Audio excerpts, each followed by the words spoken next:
I'm obsessed with building bosses. Obsessed with building bosses.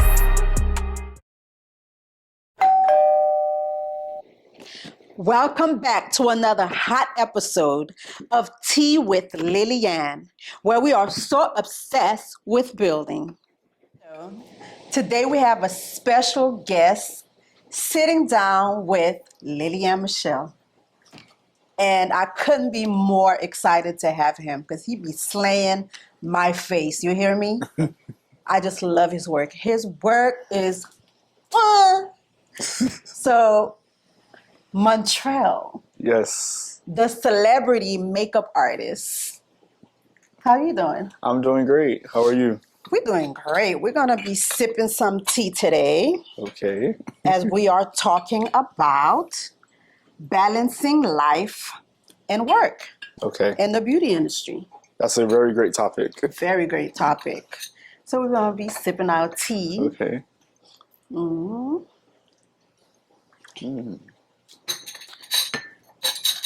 So Montrel, how's everything? How's life? Life is life. Life is great. I can't be more than grateful to be on your platform today. No. It is definitely an honor. It's especially an honor to be on this woman's platform and to speak on this topic because I truly believe that the audience does need to hear about this from people who are standing behind the chair versus the people who are sitting in the chair. So Yes, I agree. So what do you have going on right now? well, right The now 2024 year. nothing has really popped off yet. Not yet? Not yet. I know that I started back choreographing, started back dancing. I saw a video. It's nice. But for makeup specifically, just weddings, teaching classes. That's the norm, really. Nothing really special has Nothing popped off special. yet. But I'm pretty sure you're going to have a lot going on this year. Oh yeah, I know for sure. Yes. So I believe this year, 2024, it's a year of elevation. I don't know if you're following my drift. Yes. Okay. So that's how come I know for sure you are going to be working on some great projects. And, you know, it's good to have plans sometimes, but sometimes you don't have plans and things just drop right on your laps. Right. So, like life just happens right, sometimes. right. God's plans are always going to Override. yeah, right, right. So, what would you say that a lot of us in the industry, when it comes to balancing life, how we don't prioritize? So, first thing that I'm going to always stand on is always making God your first priority. Then when you make him your first priority, everything will fall in line. I always tell people, put God first, then yourself, then people after. For entrepreneurs, God, yourself, and then your clients after. If you have family, your family needs to come after you, then your clients. From what I've learned over the past 8 years that I've been doing makeup, January made 8 years, I've learned that when you have a thing, oh, I have to get to the money, I have to get to the money, I have to hustle, it's a very bad mentality to have because you put yourself in a space of restlessness. Like, I remember coming home late when I was staying with my aunt. I was coming home at 3 a.m. in the morning and waking up an hour later to do an early morning client and then going back home. It was just too much. It was just a lot on my mental health. And I had to find it in myself to stop because it was really taking a toll on me to the point where I would not come to the shop for like at least 2-3 weeks because I was just drained. I was tired like that. I think that's what happens when you work in a salon. You build this hustler's mentality because you see so much people coming in and the money is quick. It's exciting. It gets like, oh my gosh, I could do 10 people. Right. I could do 12 people, Yeah. 15 people, and you guys got to give yourself a break. Yeah, and our health be in jeopardy. Yes, most definitely. My health was definitely in jeopardy when I was working in a salon, Lily. I remember, because, you know, if anybody knows you work in a salon, people want to come in and, you know, sell their food to you. And I was eating. I was eating good. I was eating real good. I don't care what nobody say. All the money that I made, I didn't care if I made $100 that day, I would waste it on food. Oh, wow. I would waste it on And food. that's the opposite. Usually I would hear that we don't eat as much as we need to eat because we're so focused on working and making the money. I mean, like on days where if I didn't have as much people, I would spend my money on food. I would walk to this restaurant, Uber to this place, or Uber to the mall and go get food, just wasting my money Dang. on food. And as time went on, I gained a lot I of weight. remember. I've never seen myself that big before. In high school, even my wife can testify to it. If no one else, I am married. I was skinny. I was a stick. I was very skinny, but it's because I was very athletic. So once I put, my dancing shoes down and I started doing makeup and I started indulging in food like a lot, to find a place of comfort, I started to gain all this weight. I went from 165 to 260 pounds. Whoa.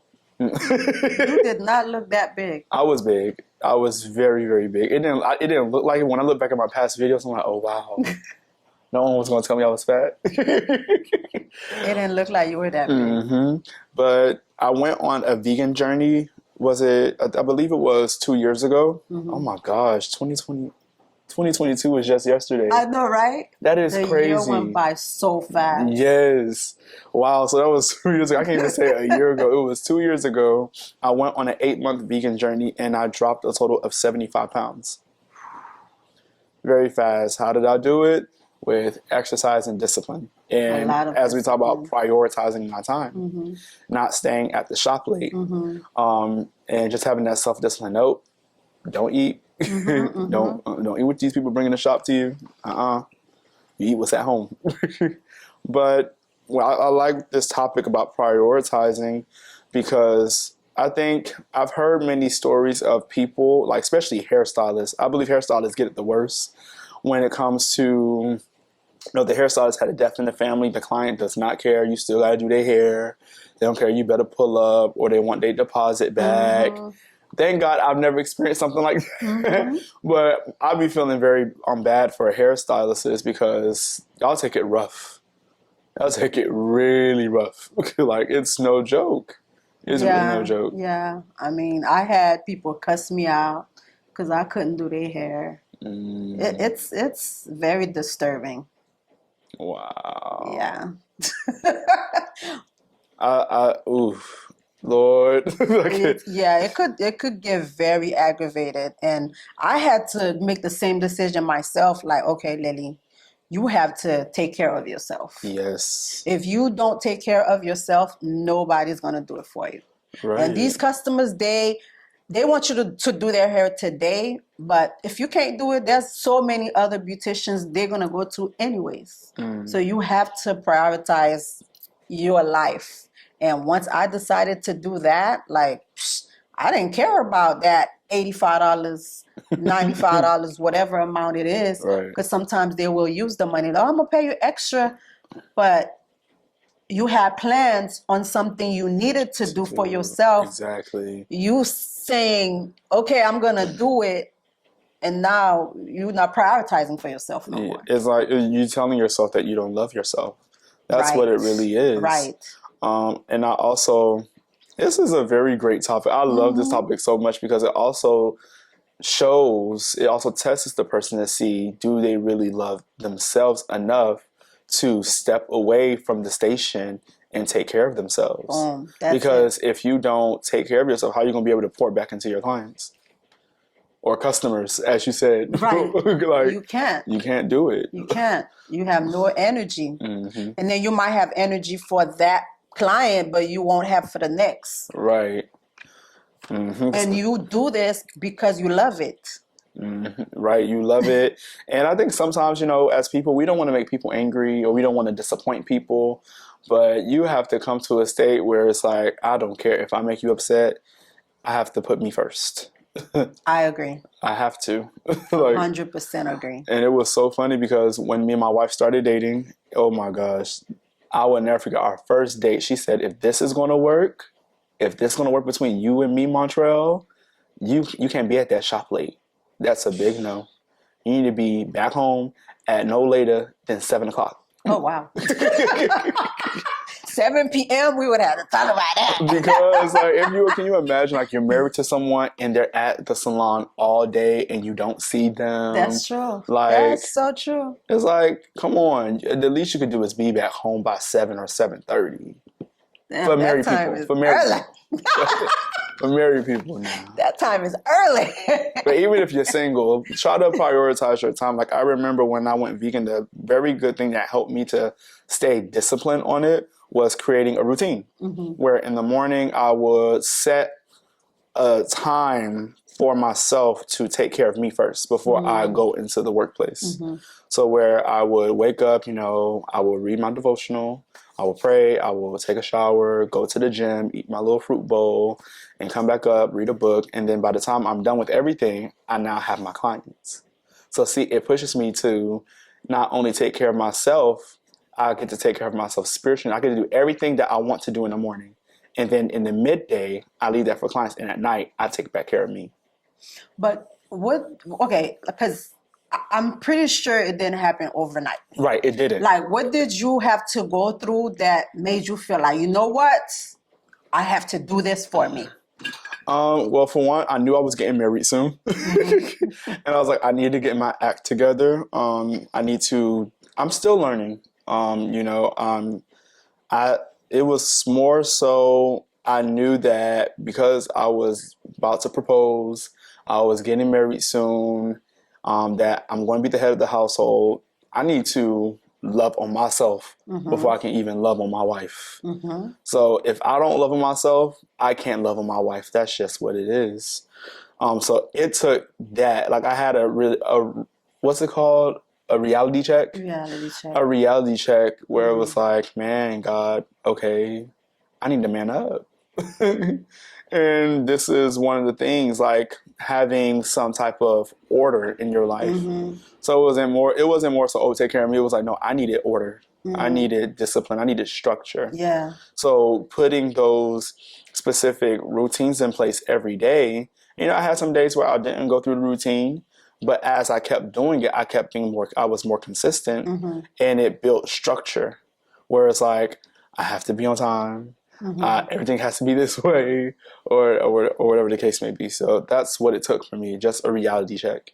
I like that. I think all of us got to go through that reality check to even understand this conversation. Because some people are going to look at it like, child, please, like, I need the money. You get what I'm saying? But after a while, you look at the money like, damn, like my health, my family, like all those things. Now you're starting to look at them like, damn, I need to prioritize for that. Exactly. If I don't, like, I'm going to miss out on so much. Yes. I remember working. I tell people this all the time. Money, listen, your health is not worth the Gucci bag. It is not worth the Louis bag. Because I would see people walk out the shop with all the money they made. They walked out the shop with like $1,000, $1,500, $2,000 that they made in one day with doing hair or doing makeup. And they would come back late that night with a whole bunch of designer bags in their hand. And it's like, you wasted all your money on this foolishness? Nah, that make no sense. It doesn't. It really doesn't. And I would sit there and look at them like, it's like, it's something about money. It's just something about money that just gravitates you to it, especially if you've never had that amount of money come into your hand all at once. It puts you in a place like, oh, I got to spend it. I got to spend it. I want to know how it feels to have this money in my pocket and be able to pay for it, to be able to buy stuff that I always wanted. So you out here wasting your money. I think there's a time for that. Like, I'm not saying like, don't spoil yourself at times, but I think we have to think about investment first. And I was just about to say that. Yeah, like investment. You got to invest in yourself. And I don't know. I think the Black community just have it backwards. It's like people rather invest in Gucci instead of investing in a dental plan. Right. Yeah. It's true. Like, why not invest in self first? Like, people investing into all this stuff and they going to the club every weekend, but yet their mental health ain't right. Wrong investment. Wrong investments. I agree. Just like I have a coaching course, and I pretty much walk through like help an individual to be able to progress from the passion that they have, like to build something out of it. And it's this one girl, she reached out to me and I told her how much it was. She was like, oh, that's too much money. And then I'm looking at the course and I'm like, okay, $3.99. And I give you a blueprint and I'm walking right along with you to get you started on something that could give you like freaking thousands. Mm-hmm. You think that's too much to invest $400 on yourself? Mm-hmm. You okay? No, I'm good. I'm just fixing my hat. Okay. This is good. No, it's a real thing. People are really making the wrong investments out here, and it's Yeah, terrible. they're not willing to invest on themselves, but they will spend that $400 easily for real on some shoes without thinking twice about it. Right. But for And- themselves, they won't. Especially because being that I'm young, I'm still learning, y'all. I'm still learning to make the right decisions, to make the right choices. No one is perfect, but throughout life, we are being perfected. So I'm definitely learning to. I think my biggest issue at that time was definitely all my money went towards food. All of it. I remember people would come in with Haitian plates. People would come in with Haitian patties, cupcakes, chocolate covered strawberries, and I would spend all my money. I would be going home with plates just like this high and just eat it all at the table all at once. But at least you were feeding yourself. You get what I'm saying? I was feeding myself, but it was no need for me eating all that food. I did not need all that food. Because you know how sometimes you just be greedy. Yeah. You want to taste all of it at one time. Right. Oh my God. So, okay, so now you have this reality check. You prioritizing for Montrel now. So how do you do your business now? How do I do my business now? So now that I'm in business with my wife, before anything with business, as I said before, because it's not a two-person thing now, we always make sure we go to God about everything, especially in business. Because if He's the man that gave you the vision for it, He's going to be the man that is going to lead you through it all so that way you can operate it correctly. So we always prioritize God first, go to church, read our word, or whatever, whatnot. When it comes with business, like transactions, we always communicate with each other. Because I guess with business partners, you never want to leave your business partner out or in the back In the dark. in the dark and not letting them know. I think that's a very bad thing. And I think that was definitely, being that I was single for Lord knows how long, I was so used to I still had that one man, that one businessman like mentality. It was like that whole bringing someone in. It was like, ooh, I gotta tell them where I'm going. I gotta tell them like how much deposits came in today. I didn't want to do that, but it's like, when it comes to the business side, that's how it has to go when you're working with another person. But especially now that I'm married, as I just said, I don't take no one after 7:00. It's a real thing. I'm not lying to you. My wife does not allow me to take no one after 7:00. It has to be a very good reason. If not, I stay home. So that's how, when it comes to business, when it comes to prioritizing, that's how it works. So, because at the end of the day, my wife comes first before anything. That's true. I mean, you guys have to compromise. So, especially because most of the time I don't be home. I'm either out working, doing makeup, or I'm helping someone out. And to be coming back home late night is like, I didn't see you all day. Yeah. So the least I can do is come back home at a certain time so she can have all of me and not some of me because I'll be drained. That's true. Yeah, because when you're tired, you're like, oh, I'm done for today. Right, and nobody wants that, especially if they didn't see you all day. So. Yeah, my husband be telling me that. He's like, man, by the time you come home, you tired. So I need to hear what you just said just now. 7:30 is just so early. That ain't too early, Lily. That is not too early. That is perfect. Yeah, but you're right about compromising and sitting down, talking together to have some type of communication, especially if you are in partnership with your mate. That's important. Right.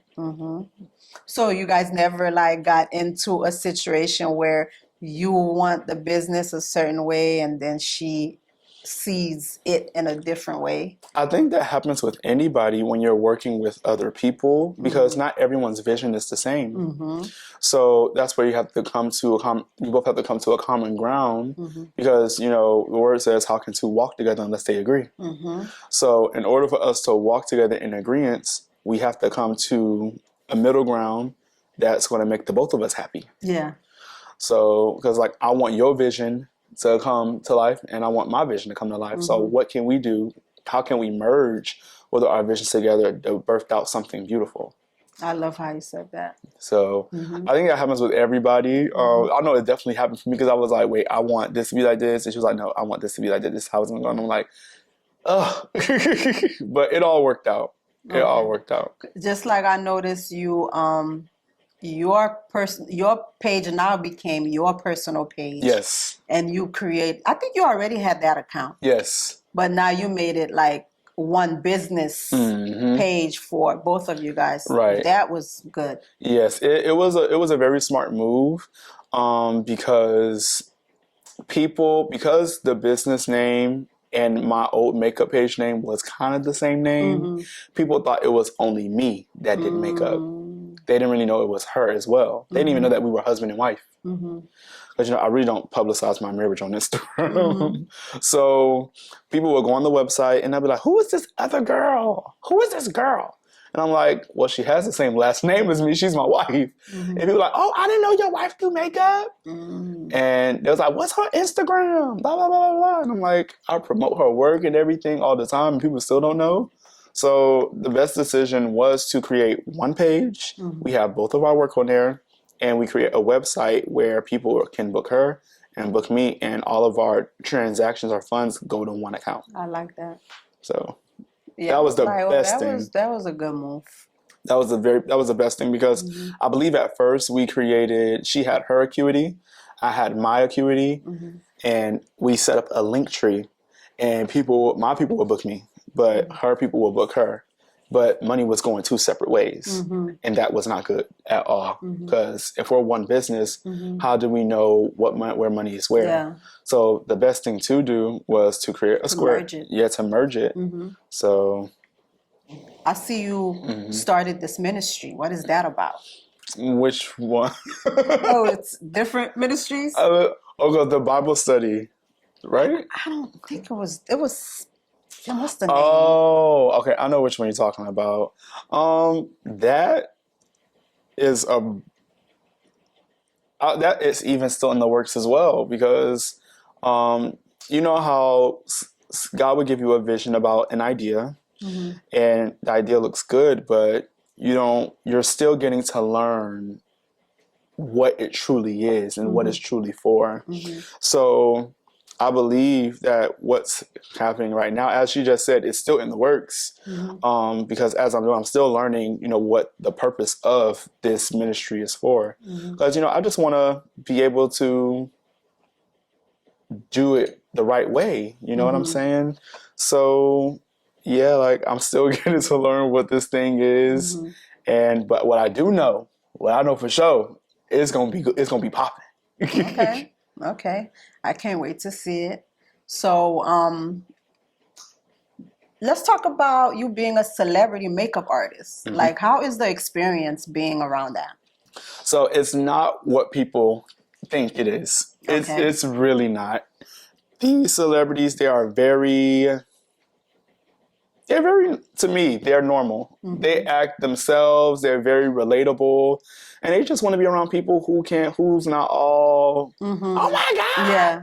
Like they're very chill. Very, very chill. At first, before I started working with celebrities, I thought it was, what you see on movies, the drama queen and stuff like that. And I'm pretty sure there are people who've experienced that with the celebrity, but on my end, I've never experienced that. Like all the people who I've serviced or who I've worked with, they never gave me an issue. I've been to their house, I've been around their families, and it just felt like I was around a friend. Like, That's good. I mean, I had at least one major situation. Yeah. I'm not about to play with you. But yeah. But I love working with celebrities. I honestly and truly do. I believe that when me and my wife started going into business together, because my wife, she's more on the bridal side, I'm more on the production side, but I can do anything. So when it came to that, my wife will always tell me I could never do what you do because we're working with celebrities, it's quick. Quick. My wife ain't with the quick stuff. She's not. She likes to take her time. She doesn't like to be rushed. That's why she loves doing the bridal, because you get to take your time. But with celebrities, you working with the hairstylists, and I think that's another thing, because I've heard makeup artists say, I don't like doing celebrities because that whole with the hairstylists putting their hair back, I ain't got time for that. And it's like, you have to learn how to work as a team.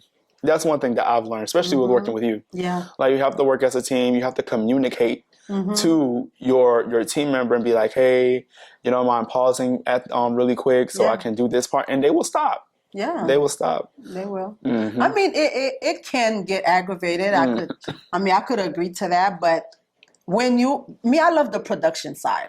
I love that. So Same. I love production. I love it. So it's like I don't have anything negative to say when it comes to that. Like, if you need me to be done within 10 minutes, like, I just do whatever I need to do within that 10 minutes. You get what I'm saying? Some people don't like the pressure. They don't. Some people really don't. I don't mind it. What I've learned just by even watching you is that and I've always tell people, it's not about you. It's not about you. It's not about you. You have to learn how to adapt into an atmosphere, to like learn how to control your emotions, especially if you mess up. Control yourself and just fix whatever you need to fix and just keep on moving. I remember when I started working with Love and Hip Hop Miami. I'm not gonna say the person's name, but I had to fix this guy locks. I don't do locks, but they needed somebody, and I was on set, so I said maybe I can help. So I went in to help. Man, I think I did I did 2 dreads. I started 2 dreads in the front going a certain way, and then he was acting up. Like, he was like, I don't like it, like going crazy. I'm like, Jesus, like, like I was so like over it. Like, I don't like that, And then he made a big like fuss, like people was coming in the room, like type stuff.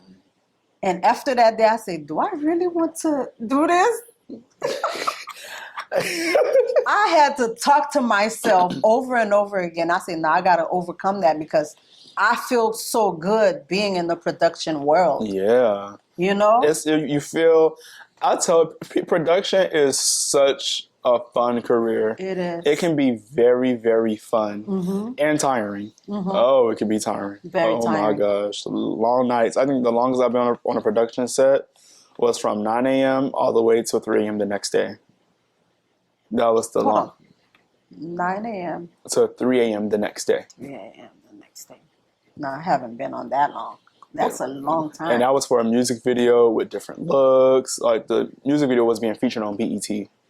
Oh, okay, for a music video, I understand. Yeah, for Love and Hip Hop. I thought you were talking about Love and Hip Hop. Oh, I'm no. like, whoa, what were they doing? So I was signed up for that. You can find somebody else. Find someone else. I can't do it. No. No, for a music video, yeah. It can drag that long. Right. But I've always, even as a teenager or as a kid, I just loved television. I loved entertainment. I love being behind the camera. Like, I even love stuff like this. I love podcasts. Like, my wife knows I love listening to podcasts. I love watching the news. It's just something about it I just love. And it's just very fun. So when I finally got the opportunity to be on a green screen set, Yeah. it was like, oh my gosh, I accomplished something. Yay, yay, yay. Right. So when I did it on a consistent basis, when I even got to learn like how to do makeup properly for production, because the same way you do makeup on your local clients, you cannot do it. The same. It's not the same. I was like, wow, this is different. I was like, oh, and I didn't even know that production crews don't even know how to film Black people correctly. Like, they don't. You could say that again. That's true. They don't know how to film it correctly because a Black person can look orange on film. It's just terrible. But I love production. I really, really do. Same. How do you feel when you see your work on the big screen? So when I see my work on the big screen, right, I think when I first started doing production, I didn't even notice that my work was on the screen because, there's a thing in production called continuity where, they'll do like a test green screen and they'll send it when they hire you, they'll send you like, hey, this is the person's look. And you have to do that exact look. And if you're not available the next time, they bring in another person to repeat your look. Recreate the look. And it just looks off. Especially if the person is not as good as you. Yeah. So I think when I first did Love and Hip Hop, I was looking at the TV and I was like, my work ain't up here. Like, I was like, wait, that don't look like my work. But because I think I had a thing where it's like, okay, they're going to use it or whatever, whatnot. Like, I didn't know nothing about continuity. I think I learned about it after the fact. So after I learned, I was like, oh, they probably used the other person's work because that was probably like the best like green screen. So now when I see my work on there, I'm excited about it. I love it. I especially love seeing my name in the credits. Right. Like my name is in credits. Like I remember it was one time I posted on my Instagram like the credit. And everybody was like, oh my God. Like even my family members, they'll be like, you missed a celebrity. We got to book you now to see you. Like, because my family really don't see me. But it felt like an accomplishment. It's an accomplishment. Because I've told my wife, like even as a kid, I've always wanted to work on set or what. I didn't care if it was makeup or hair or being a director because I'm very creative.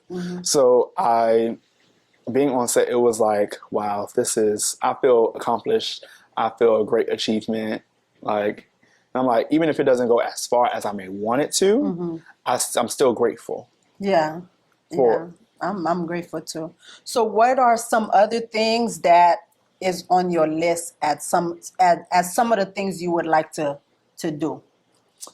Some of the things that I would like as far as in the production world?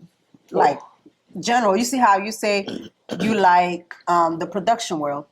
God bless you and allowed you to be on set with Love and Hip Hop and whatever else. What else that you feel like that's like, if I get to do that to put on my portfolio, like this would be great.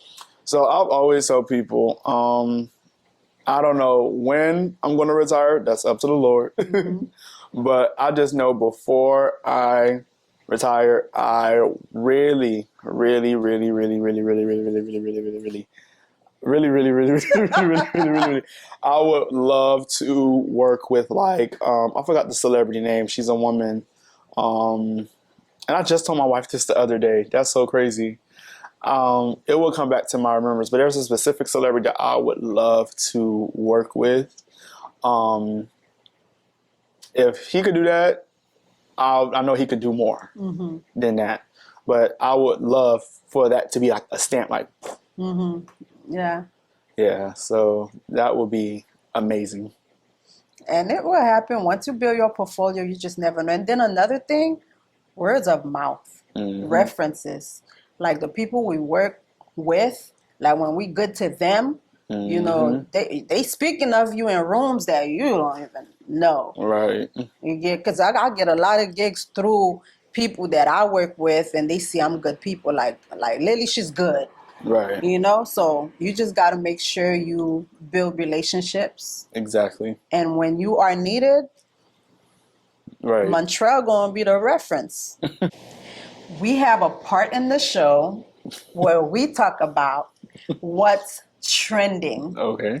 And our trending topic is mental health. Okay. My mental health is making sure I put myself first. Okay. I'm no longer going based on what makes somebody feel good. Like, I got to feel good about it too. That's good. If I don't feel good about it, it's not happening. What do you feel about your mental health? I would say my mental health is not living up to anyone's expectations.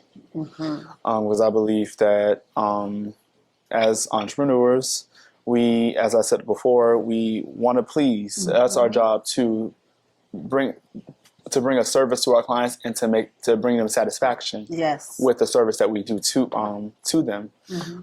But I think for me, what affected me was that not everybody is going to love your work. And, you know, that can affect you. Now you feel like your work is not good. You feel like you're not good at what you do. Or, and that all comes from, what's the word for it? I don't know. I can't, the word is on the tip of my tongue, but it definitely comes from within. Like doubt. Yes, there we go. Self-doubt. Yes, it comes from self-doubt, low self-esteem, low confidence. That's where it stemmed from. So that's what I would say, that pleasing other people instead of, as you just said, am I okay with what it is? And if not, then it's a no. Right. And one of the things I'm working on, like, strongly this year is that. Like, am I okay with this? Like, if I'm not okay with it, I just feel like, why am I doing this? Because sometimes we really do it to please the other person. And then deep inside, we like, ugh.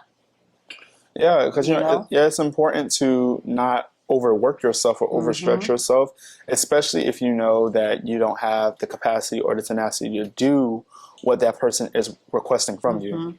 But sometimes because, as again, we don't want to make people upset, we always can't give them a handout. And that's bad. That is. So this was our trending topic. Thank you guys for watching yet another hot episode of Tea with Lillian, where we are so obsessed with building. Thank you, Montrel, for coming. No problem. It was nice, and I hope we could do it again. Yes, I would love to come back. Bye, guys. I'm obsessed with building bosses. Obsessed with building bosses. Obsessed with building bosses. Obsessed with building bosses. Obsessed with building bosses. Giving up is not an option. I'm obsessed with building bosses.